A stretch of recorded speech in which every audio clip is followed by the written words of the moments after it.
Now, as some of you guys may know, I'm a racer as well as a motorcyclist. And I have to tell you that back in the day, something like this 1923 Delage with its 13-litre Hispano-Suiza aircraft engine must have scared the drivers of the era shitless, I would imagine. Probably not dissimilar to how I felt riding the Rocket 3 over here to Classic Performance Engineering, because January, with water down on the roads, liberal coatings of diesel, you know what? You have to treat a motorcycle with 165 PS and 2.5 litres of capacity with real respect. But I got some good news for you. Even though I'm going to retest this bike in summer, I'd like to retest the bike in summer when I can get it cranked over a little more and use the brakes harder.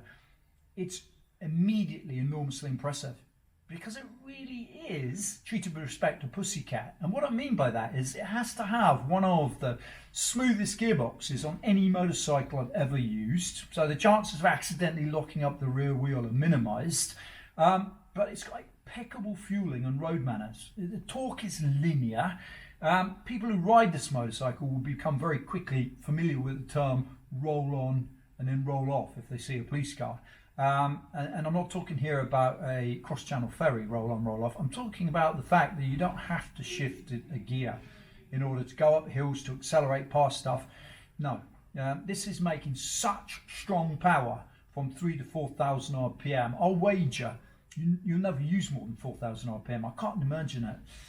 Everything about it, the detailing on the bike is phenomenal. It's light years ahead of the old Rocket 3, and without wishing to offend owners of the old motorcycle, I never really bonded with that bike, but this one makes a phenomenal case for itself. It's not cheap, you know. This is the Rocket 3 R, so and I reckon it's around 20 grand.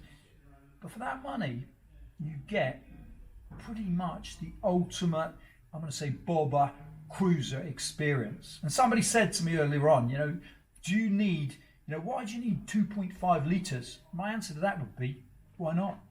I'll take it. I'll have the biggest capacity motorcycle that I can, because I can at this stage. What happens in the future with, you know, emissions legislation, etc., but while you can, to ride one of these bikes is to experience something few, if any, other motorcycles can offer you. And Triumph have taken the concept of that enormous engine, and I'm going to say that they've improved it by, no word of a lie, from my point of view, this is 75-80% better than the original motorcycle was. How?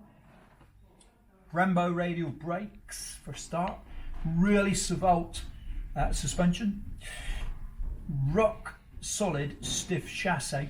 Yeah, you get all the feedback in the world from even on the world's greasiest roads in January, as I've been riding on today. And fundamentally, brilliant riding position. Probably the biggest compliment I can pay this motorcycle is when you're on board it, it shrink wraps around you. And experienced motorcyclists will understand what I mean by that. The bike's size, the physical size of it, melts away, and that allows you to concentrate on just riding the motorcycle. And today would have been the hairiest conditions in which to ride a motorcycle, especially one that you're not familiar with. And given that, getting out here today, bike did a fantastic job. You've got to test drive one of these at some point.